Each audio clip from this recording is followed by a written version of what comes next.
Hey there, Ryan Reynolds here. It's a new year, and you know what that means. No, not the diet. Resolutions. A way for us all to try and do a little bit better than we did last year. And my resolution, unlike big wireless, is to not be a raging and raise the price of wireless on you every chance I get. Give it a try at mintmobile.com/switch. $45 upfront payment required, equivalent to $15 per month. New customers on first 3-month plan only. Taxes and fees extra. Speed slower above 40 gigabytes on unlimited. See mintmobile.com for details. Finding someone that understands you is hard because you're human, and there's a lot of different humans out there. eHarmony helps you find someone you can be yourself with. You think no one would understand mourning a plant like it's a loved one, or singing made-up songs to your dog, but that's the type of person eHarmony helps you find. Someone who makes you feel seen, heard, and understood. Get started today on eHarmony. Get who gets you.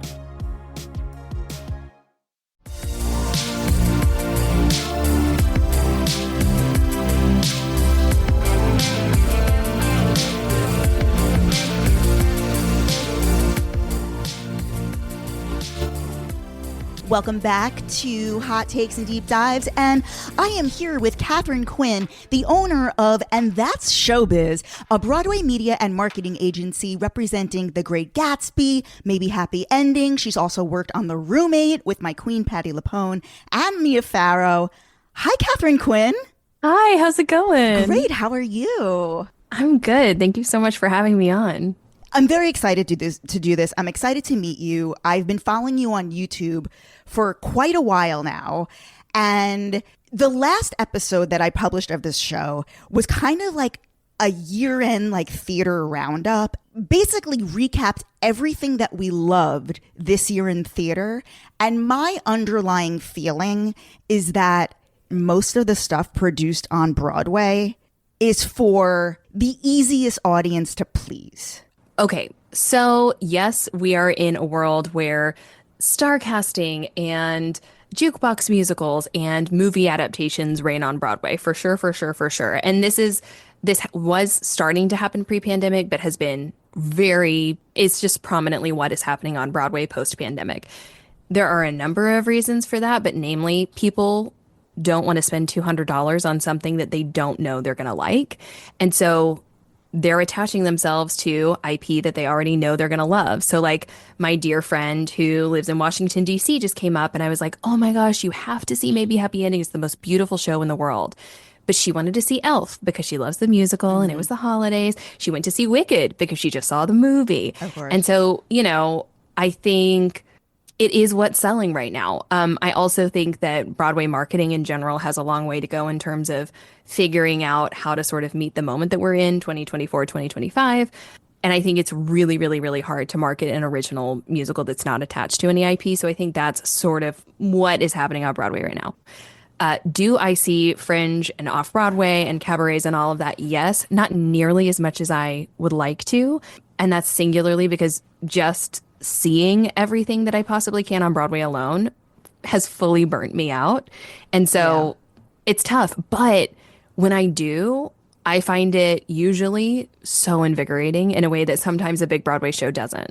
For me, the fact that Oh Mary is on Broadway is an anomaly. Like, and a miracle. That is yes, that was exactly what I was going to say. Because I saw that when that was off Broadway in the West Village. And I was like, something like I don't even understand how something like that would make it to Broadway. Like, how and does not that only did it, but it recouped all of its money and it's breaking records. So this brings into really what I want to dig in with you. So you mentioned that it recouped all its money. I really want to talk about the financials and the business of Broadway. Let me first start off with, do you consider the Broadway industry to be very gate-kept? Yes. Yes. And I think some of that's intentional and some of it isn't. People who've been working on Broadway for the past 20 years and beyond may or may not be, well, certainly they're not as young as the people who are like just starting up in the business. Mm-hmm. Therefore, they may not be digital natives, and therefore they may not be publicly sharing a lot of information about the industry, full stop. Yeah, I think that some of it is people trying to be opaque because that is a way to keep power or at least that's the way they perceive it. And then I think some of it is unintentional, and it's just that these folks still run an analog and they aren't sharing that information online. What is the information that's being held? Oh, where to begin? Anything pertaining to the financials of Broadway. What a capitalization is, what the weekly operating cost is. Okay, perfect. This is exactly what I want to talk to you. So, and you can give like ballpark numbers. Obviously, Totally. Every show is individual. There are smaller shows, huge difference between a play and a musical.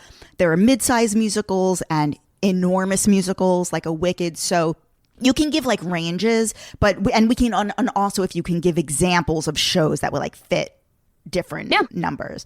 So first off, how much does it cost to build a show? To build a show and maintain a show, like the operating costs? That varies wildly. So building a show, first off, there's the capitalization, which is all of the development costs, all of the getting up and running marketing costs, the upfronts for the writers, any productions that it had out of town, recouping all of that investment. And a capitalization on a Broadway show, I think O'Mary is only like $3 or $5 million, and I truly say only because nothing is that inexpensive right now. Whereas some of the mega musicals on Broadway right now, I have heard, are about $30 million of just the capitalization. Yeah. Then would that be the Sunset Boulevard, your Wicked, Hamilton? So because Hamilton premiered, a decade ago, its capitalization was, I can't remember. A lot of this is published online publicly. And so, trade publications and stuff will share what the capitalization is. For Hamilton, I can't remember. Like, my brain wants to say 16 million, but I don't know that that's real. So I'm truly pulling that number out of thin air. But for a 2024 or 2025 big Broadway musical, if your ensemble has more than 10, 15 people, it's probably between 25 and $30 million. Yeah, and that money is coming from the lead producers. So there are lead producers, and then there are co-producers, and then there are investors. So it's not a pyramid scheme, but it is a pyramid. So it's like the producers delegate the co-producers to raise certain shares or certain amounts of money. So it could be $250,000, $500,000, whatever. The lead producers are raising on their own, co-producers are raising on their own, and they have investors who can invest anywhere between $10,000, $25,000, et cetera. And anyone who invests in a Broadway show theoretically has to be an accredited investor, which means that you have a net worth of $1 million and or make $300,000 a year. What is the minimum? It's funny, a guy I know, a former Soul Cycle instructor of mine. That's amazing. Okay, and also that's another thing I want to talk about. The road to, there's a lot of parallels between musical theater performer and musical theater major to fitness instructor. Oh, the pipeline is high and hot. I was a certified personal trainer, so yes, 1,000,000%. Least surprising thing I've heard all day. Yeah. Yes. Yeah. All of us. So this guy, a phenomenal instructor, Danny Coppell, who was like a legend at Soul Cycle in the day, he left years ago. And recently on Instagram, he was like, I'm starting a new venture. He works in PR, but aside from that, he's an investor in Teeth and maybe Happy Ending. Oh, so amazing. He's been posting about that. And I'm like, where my brain goes is, well, what would be the minimum number that you would have to invest to be an accredited producer? Well, so it's an accredited investor. So investor versus producer, and semantics unfortunately do matter. And the minimum investment for an investor in a Broadway show or off-Broadway venture is typically $10,000, but usually more like $25K. But in order to be legally considered an accredited investor, you should have a net worth of $1 million or $300,000 a year. And you sign a little piece of paper that says, I know that this is a risky investment. I will likely lose all of my money, and that I am an accredited investor. Now, are there producers out there who sort of like plug their ears and are just raising money and like they maybe aren't doing, checks and balances that someone's an accredited investor? Probably, but legally, that's what it is. So every Broadway show is capitalized by a lead producer or other producers. And is this that they have an idea for a show or they want to revive an existing property? It depends. I mean, some things are artist ventures. Some things started in a nonprofit space, like Roundabout, for instance, or Playwrights Horizons or something like that. So originating theaters can be the folks starting it. Artists can be the ones starting it. Producers are often the ones starting it. And then general managers are the ones who sort of determine how all the funds are allocated and used. So the money, the capitalization goes toward what exact? Obviously, renting the theater, I would imagine, is the most expensive. Yes. So and talent. And talent. So renting the theater, hiring the director. Set design, marketing. Marketing is a ginormous line item, as it has to be. Yeah. So set, union fees, the equity bond in case something flops or the show doesn't go up, and making sure that people are still paid out appropriately. The fee to put the theater back together after the loadout fees you pay for up front. So it's not like you lose your money and then, oh, we don't have the money to load out of the theater. No, it's like you are paying for all of that up front. You know, when you're renting a Broadway theater, you are literally renting the four walls. They are not paying for toilet paper. They're not paying for paper towels. They're not paying for the concessions people, the concessions themselves, merch, any of that. All of that is paid for by the producer. What are they allowed to do inside the four walls? Certainly they're not allowed to do any construction. It sort of depends. Like the August Wilson right now is the Kit Kat Club for Cabaret, and it's all dressed.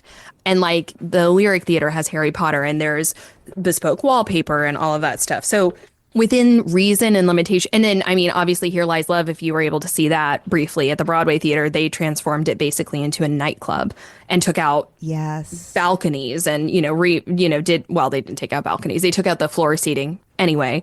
So there's a lot that can be done to the space. And then they have to return it. Because it's just like a rental, just like if you're renting an apartment, you have to you got to paint the walls white again. That's exactly right. Okay, so how are producers eventually paid back? Would that be mostly? Most aren't. So 8 out of 10 Broadway shows don't make their money back, or at least that was the stat pre-pandemic. And my guess is that now 9 out of 10 don't. It is very, very, very, very rare. So most of the time they are losing money. Their investors are losing money. The co-producers are all losing money. But in theory, the bulk of it, yes, is from ticket sales. Wow. So if we're talking a play versus, let's say, a mid-size musical, like maybe Happy Ending would maybe be like a mid-size musical. Yes, except that the set has beautiful hydraulics and like super high tech. And, so it's like even that show can be pricier than one might think. Do you have any idea like what the operating cost would be per week to keep those shows running? This is one of the numbers that is like truly, truly, truly gate kept. And honestly, for good reason, because people on Broadway can be like absolute vultures. And the second that they smell there's blood, somebody else wants the theater, all of that stuff. And you can sort of put 2 and 2 together from the grosses every single week, which are published. So anyone can see what those are. And if one reveals the weekly operating costs, then truly everyone knows the exact health of the show. So the answer is it varies. The answer is that number is very closely held to general managers' chests. So something that I didn't know, a friend of mine, Scott, he was like, all of the financials week to week are published online. And the way you can determine the health of a show, meaning like what is likely to close, is based on capacity. Like that is the number, like in this huge spreadsheet, you're nodding your head back and forth. So talk to me about this. What is the best way to predict what shows might be in danger of closing versus which ones will probably run forever? So there are some shows in the last couple of years where producers, as sort of vanity projects, full on bankrolled their shows. And so the grosses may have been abysmal, but the producers were like, we're keeping the lights on for X amount of time. And it happened. So what's an example of a vanity show?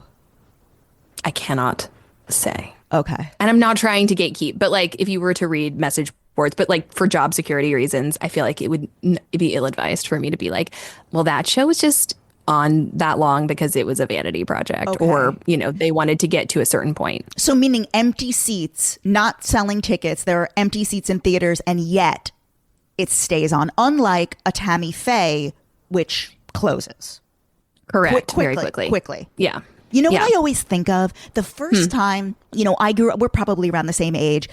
I grew up watching the Rosie O'Donnell show. And the first time I ever became aware of like a flop, like a bomb on Broadway was when she did the boy Tattoo. When she did Taboo. Taboo. Taboo. Oh my God, why did I say Tattoo? And that was Boy George, right? Yeah. And I remember that was so funny. That was my first, and I've lived in New York my whole life, but that was the first time I remember in pop culture they made such a big deal of a flop.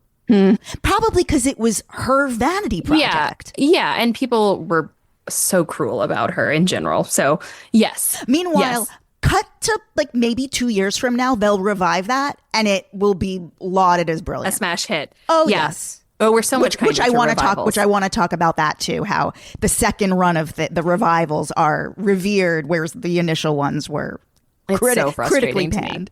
me. It's so interesting. It's so annoying. Yeah. But But back to the thing my friend Scott pointed out, the capacity. Tell me if I'm correct. He was saying that if the capacity number is around 85% or higher, it means you're good. Anything below that kind of in danger. And he said the exception to this rule is Chicago. Okay, so yes, that's true to an extent for sure. Chicago has been running for 30 years. It can continue to run and stunt cast and use Real Housewives for as long as it absolutely wants to. Yesterday, Erica Jane, the news broke she's going back to Chicago, which I'm surprised it took this long for her to come back. I mean, she's booked and busy. Who knew? I mean, I understand she had to get through the legal stuff, but I actually went to her opening night of Chicago. How was it? It was funny. I texted this to my friend yesterday. She's like, "You did?" I'm like, "Of course. Who do you think I am?" And she's like, "How was she?" And I said, dancing was phenomenal. The acting was great. very good. Granted, this was the opening night, so I'm sure she got better. Yeah. Dancing, phenomenal. Acting, very good. Singing, her mic was so low, you could barely hear her. So that was my only note. But again, that may have just been the first performance. And hopefully they got it figured out. But is that correct? The 85% number? 85 is sort of a made up metric. And it also, it doesn't tell the whole story because ATP is average ticket price. And so if you're, let's say you're at 100% capacity, but your average ticket price is like $50, you're losing so much money, and so capacity doesn't tell the whole story. You can have a very healthy show at 80% if the average ticket price is high enough. Usually they go hand in hand, but those are the two things. So I usually will look both at the overall grosses as well as capacity. And is Chicago the exception to the rule because it's primed? Well, they've been doing stunt casting forever. Is it because you plug in a Jinx Monsoon and grosses go up immediately by 200,000? I also think it's like $5 to run. I don't know what their operating costs are, but they can't be much. It was an Encore's, concert staged revival that has now been running for 30 years. There's no set. Correct. So it has to be so inexpensive. So, and that theater previously was known to be cursed, that no one could stay there and whatever. And now this has been there for 30 years. And so it's like, why would the landlords want to kick them out when it's like a sure thing? Like they're going to make money.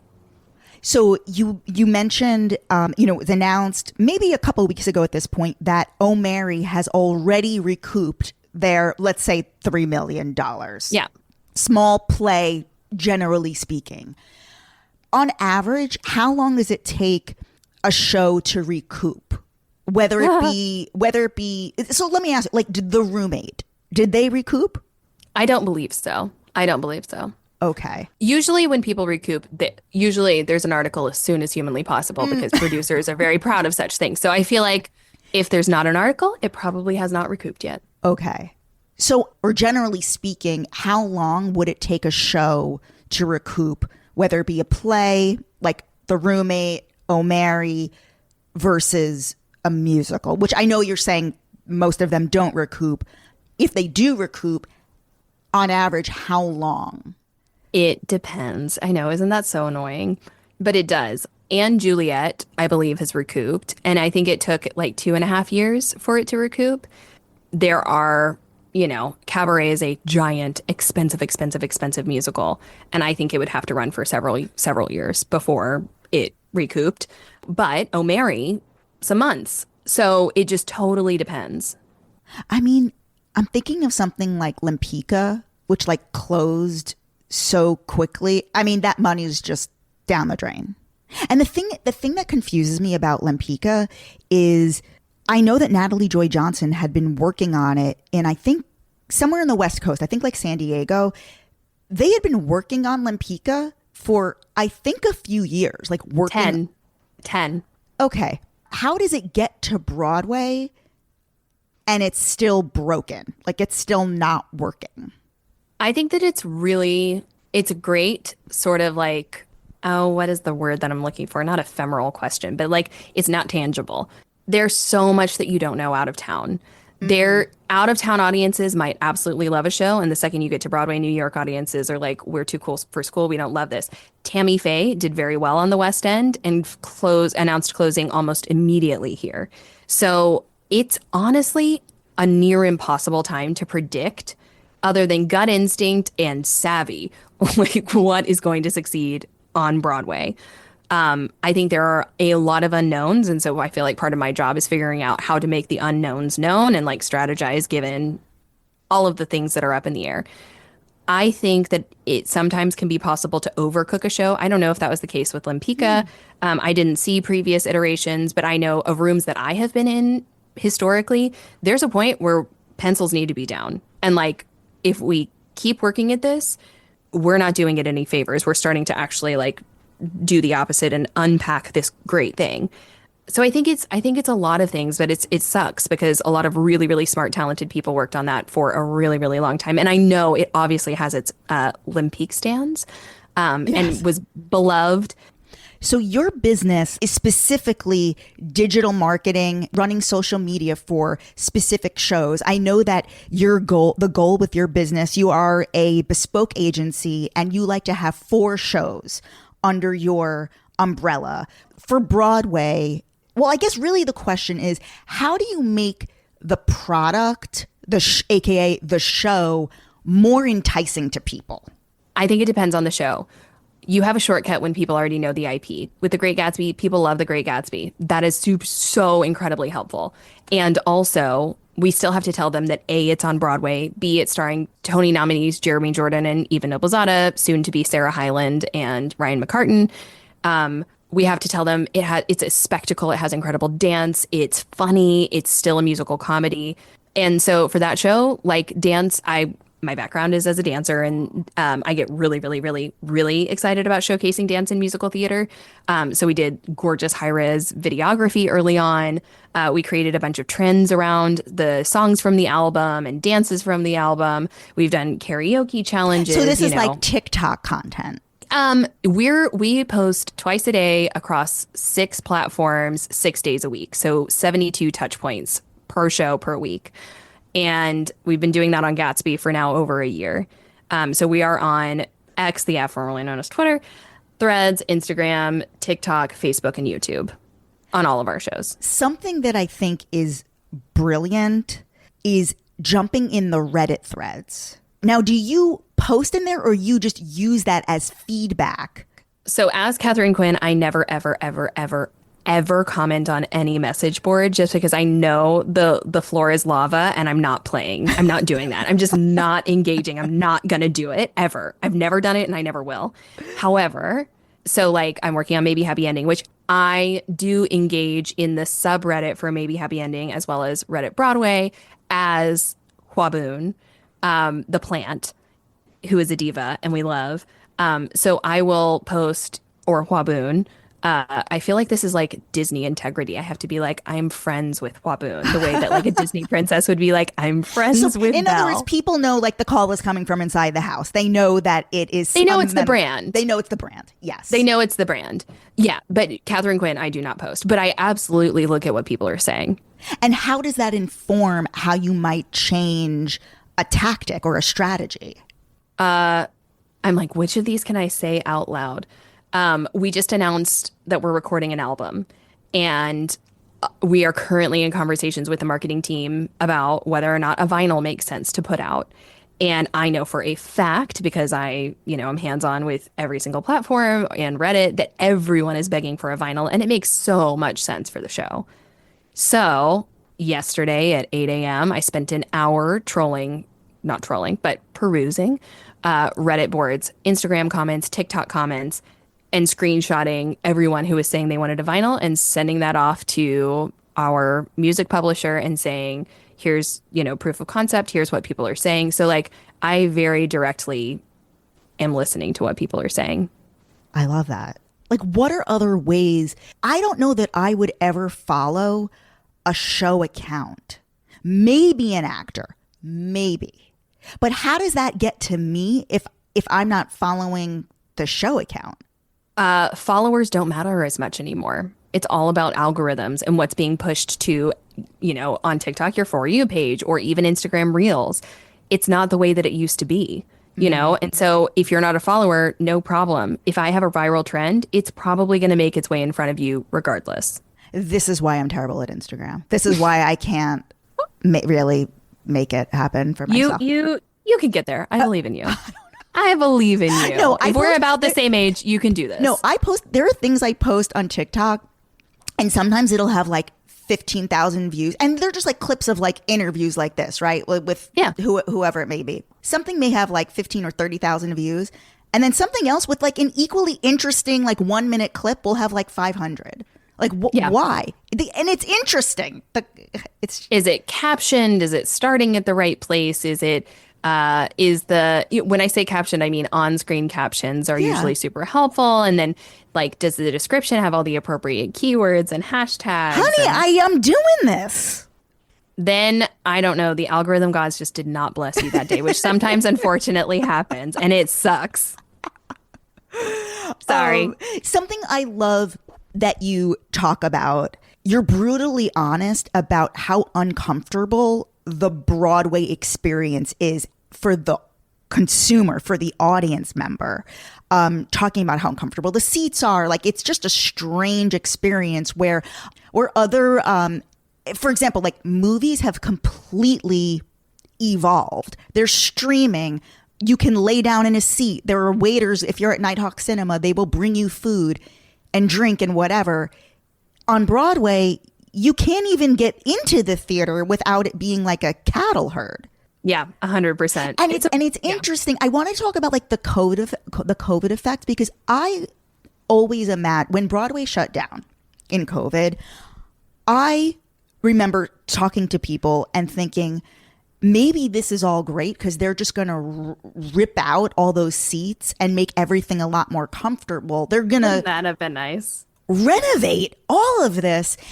And is it not because they're landmarked? Like, why did that not happen? What a great question. I don't know why more didn't happen. I mean, I know in the beginning it was like, crews aren't working, et cetera, but Broadway was shut down for 1.5 years. So why didn't anything happen? And I imagine things take an extraordinary amount of time because, they are designated historic landmarks. And so everything does have to get approved. However, what an opportunity that was. They weren't selling tickets anyway. It's like, why didn't we at least in every bathroom put the green and red lights above the bathroom doors so we know, you know what I'm saying? Yes. Basics. Anyway, like, we lifted the Palace Theater 3 stories, 30 feet into the air. Why can't we put an elevator in a theater?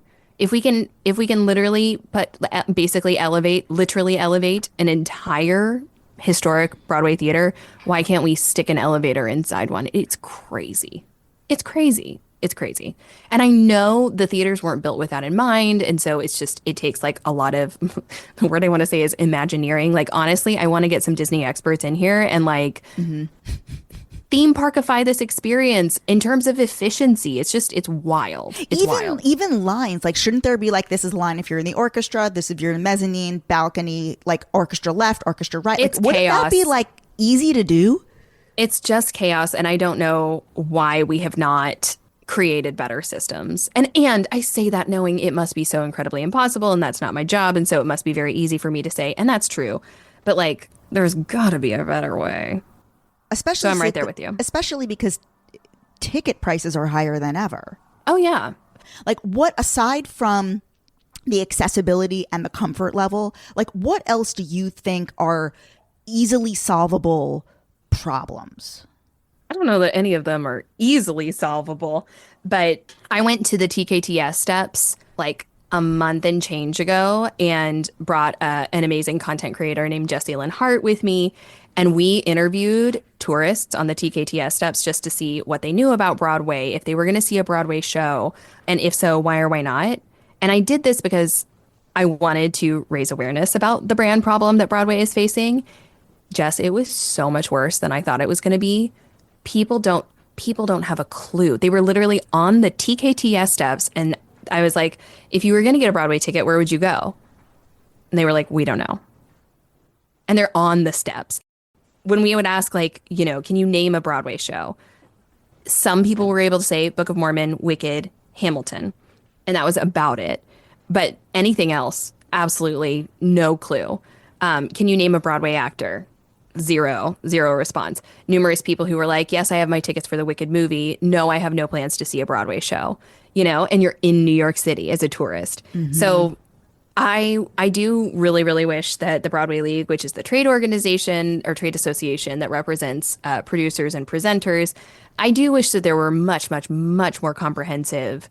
And I mean, like, can the city give us money to do this? Because Broadway contributes so much to the economy of New York City. But like, we desperately need some broad strokes marketing campaigns for Broadway as a whole, because I think we are really cute for thinking that people know anything about Broadway or care really about Broadway. Like, you're Joe Schmo tourist, and we need to get more audiences in, but we can't do that if they don't know what's happening and why they should come. What are some things that you would like to see?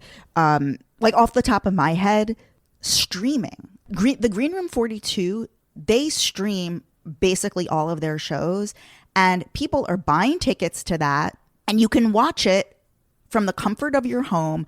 You can project it to your TV. Why is that a non-starter with Broadway? Unions. Said not in a union busty way, said in a way acknowledging that unions protect actors, musicians, crew, everybody. We're operating with 8 unions on Broadway, and so that is a lot of paperwork, contracts. We're all burnt out as it is. Our shows are flopping as it is. People do not have the time or the capacity or the brain space, and it's new and different and challenging to create a contract that makes sense for all parties, where everyone feels protected and also like their show might succeed by putting in streaming or putting in the cabling that will help the cameras and the director who will, you know, whatever. I'm a giant advocate for streaming. I absolutely join you. It's not going to be successful until it is. And by that, I mean, I think the first couple of shows who do it, it will be like fizzy and buzzy and exciting, but it won't set a new standard necessarily. And producers will be very quick to say, we'll see, that flopped. And it's because we won't have created an infrastructure or a system that people can sort of like rely on. It's going to take a second, but I think it is inevitable. And I really, really, really want to be a part of that. See, I think that is the single best piece of marketing you could do for a show. Totally. For example, when I go to a concert, I'm not discovering Justin Timberlake for the first time at his tour. Like, I have consumed all of the music, you know. Years ago, you bought the physical CD, or now you're streaming it. Like, you're very intimately familiar with the work. And then how exciting you get to finally see the thing in person. Wouldn't it be the same? Like, all the music is just an advertisement to see live music. Wicked is seeing, I think, its best sales that it has. Wicked on Broadway is seeing the best sales it's ever had because the movie is an advertisement for the Broadway show. Yes. No one is seeing Wicked, the movie, and saying, oh, well, I don't need to see the Broadway show anymore. My friend from DC saw the Wicked movie and then was like, oh my God, I have been to New York a zillion times, but now I need to see the Wicked Broadway show. Hamilton has a pro shot and it hasn't stopped anybody from going to see that show. Yeah. It's still making tons and tons of money every single week. So there's a Chicago movie that came out in 2002, and that bad boy has been running for 30 years. Yeah, that movie is amazing. Yeah, so I totally am in agreement with you. I was reading that pre-pandemic, 8 out of 10 shows didn't recoup. And now we're like 5 years out of the pandemic, and audiences are down 17% below that. So like they weren't in a great place pre-pandemic, and now it's even worse. Correct. So like I would think that they would be so motivated to do some of these things, make the theaters more accessible. Like pick one, live streaming, like some form of get up to 2025. Yes, I do think that people are starting to realize the house is on fire. I don't think that was really the case 2 years ago. People were just like, oh, we're just like getting back after the pandemic. And now I think people are understanding the gravity or the magnitude of what it is that we're dealing with. And it is exhausting. I'm constantly trying new things and it is hard. It's hard. Like what are the new things that you're trying? We did, for the Great Gatsby, we did essentially a video feature or near documentary with Wait in the Wings, which is a Broadway YouTube channel that's absolutely incredible, and offered them some unprecedented access and let them into the process a little bit. Oh gosh, I feel like we've done so many things that team marketing was just like, you want to do what? And then once it happens, it's very successful. But like getting past that first hurdle is really, really tough. So it's like, how do I speak traditional marketing, which is crazy for me because I was never in traditional marketing. I just started a social media agency and I did not come up in sort of any big Broadway agency, but speaking traditional marketing in a way that will make sense to higher ups to achieve the new thing that I'm wanting to get done. Now that audiences are a bit younger, because older, that's the other repercussion of the pandemic is the older audiences, say like people 65 and above, they did not necessarily return. That's the audience that never came back. Totally. To theater for a variety of reasons. So audiences are younger. What do you think is a better marketing tool? A great review in the New York Times or a content creator? There are so many content creators on YouTube who review things and they're really fans who create a lot of content, just organic content, whether they be reviews. Are traditional reviews becoming obsolete? Most major newspapers across the country have done away with their arts and leisure critics. Full stop. So a lot of them are gone. So yes. And also, do I think New York Times Critics Pick still is a helpful badge to have on a marquee? Yeah. So a little of both. O'Mary, I think, is magical because it got absolutely glowing reviews and had stellar social media by my pal Austin Spiro. So like, I think it needs both, ideally. But there are some shows that I have worked on, and you can just like take a quick look. They didn't necessarily get super stellar reviews or a lot of like awards praise, but are thriving. And I hope that I have played a part in that. What is some advice or like insider tips? People who cannot afford the premium ticket price of, I think the average is like $160, something like that. What are some venues to avoid fees? Like if we can talk about like Rush versus Lotto. It's interesting. When I saw O'Mary on Easter, my friend and I, which was such a brilliant move on my friend's part, she's like, let's do Rush for O'Mary. Like we were doing nothing on Easter. And because the line was short, because it was a holiday, waited an hour, we got in, and the seats were in the orchestra and great. And also it was still off Broadway. So it was, she's like, wow, because she does Rush all the time. And she's like, wow, like usually the seats are like horrendous. You can like barely see. So yeah, if we can talk about, so what are those insider tips for not overpaying? Yeah, totally. Going to the box office, you're going to save on fees. When you buy online through any purveyor, whether it is Telecharge, whether it is Ticketmaster, whether it is Today Tix, you're paying extra fees for online service. And then if it's a third party like Today Tix, you're also paying the Today Tix fee. And so because those they have to add make money. up. Correct.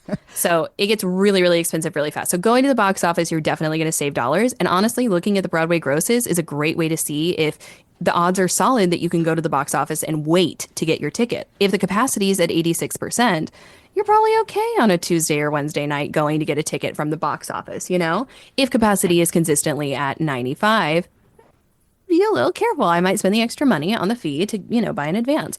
TDF is an amazing, amazing thing for artists, educators, etc. Their tickets are usually $50, $60. Much like Russian Lottery, you don't know where they're going to be, but oftentimes I'm pleasantly surprised by where I end up with a TDF ticket. And then I like the theater app, which is sort of like a stooping app. You can't mark up your tickets on the app. That is the entire sort of premise of it, which I think is genius and amazing. What do you mean a stooping app? So it used to be, it was an Instagram account called like Theater Stooping, but like it's essentially just exchanging your tickets with another person, but you're not paying some exorbitant fee to do so. Okay. So buying or selling. So like on Sunday, I had tickets to Gypsy, but I got free tickets on Saturday. And so I sold my Sunday tickets and got my money back, which was great. And I did not upcharge because you can't do that on the app. And then also sometimes if I am in the mood to catch a last minute thing, there's some great deals of people just effectively giving away their tickets. Same thing on that app. Same thing on the theater app? Yeah. Wow.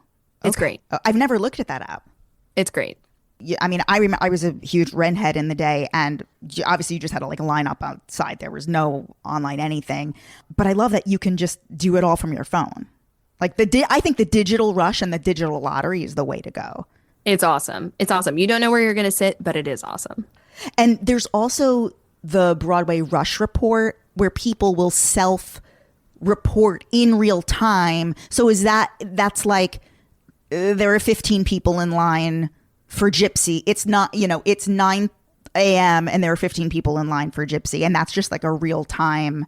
It's so helpful. Just going back to marketing efforts, like anything else that you're really itching to try or experiment with that you really have a hunch would work? Streaming is probably number one. Right now, I'm putting out a bunch of Broadway interview web series that I had been dreaming about for 2 years, basically. I have 31 episodes coming between January and March of 25. And it's, Tony Award winners like Alex Newell. It is writers like Michael R. Jackson. It is people all over the map, and all of the formats are different. So like one of the shows that I talked about earlier was Jessie Lynn on Broadway, where we go interview people on the TKTS steps and sort of see where we are in the state of things. Another one's called Slime Tutorial. Slime Tutorial is like a code name for a Broadway bootleg. But our show is called Slime Tutorial. My host is Woodland Pierreville, who's an amazing content creator.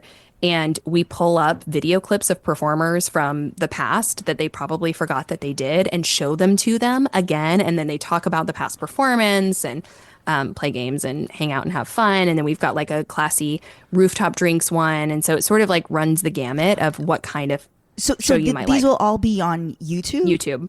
So will these be under your personal Katharine Quinn? No, YouTube? they'll be under And That's Showbiz. Okay. All right, which is the name of your company. Yeah. Final question, like 2025, what is going to be the buzziest, like Sunset Boulevard-esque thing that may come in? That's a great question. I'm very curious about the last 5 years with Nick Jonas and Adrienne Warren.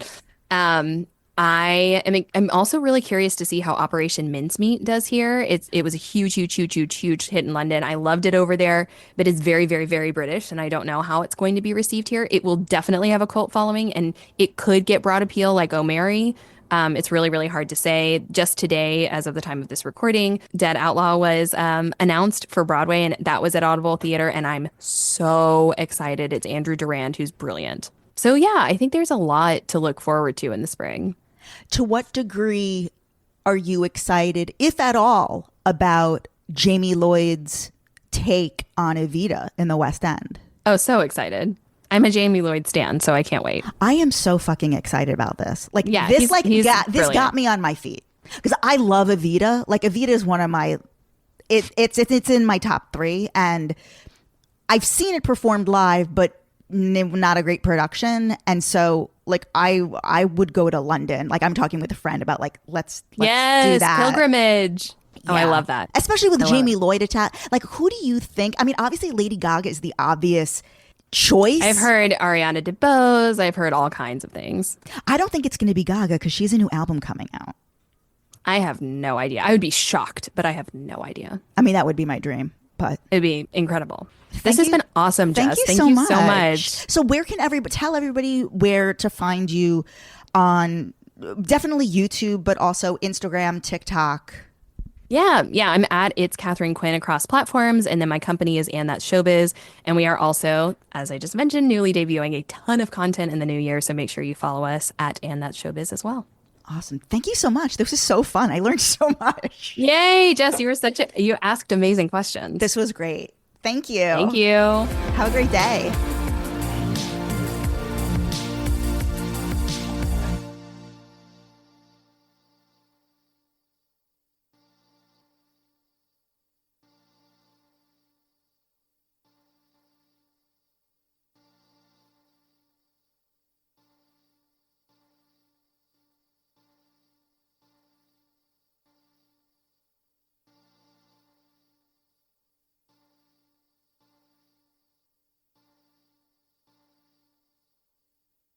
Hey, I'm Ryan Reynolds. At Mint Mobile, we like to do the opposite of what Big Wireless does. They charge you a lot, we charge you a little. So naturally, when they announced they'd be raising their prices due to inflation, we decided to deflate our prices due to not hating you.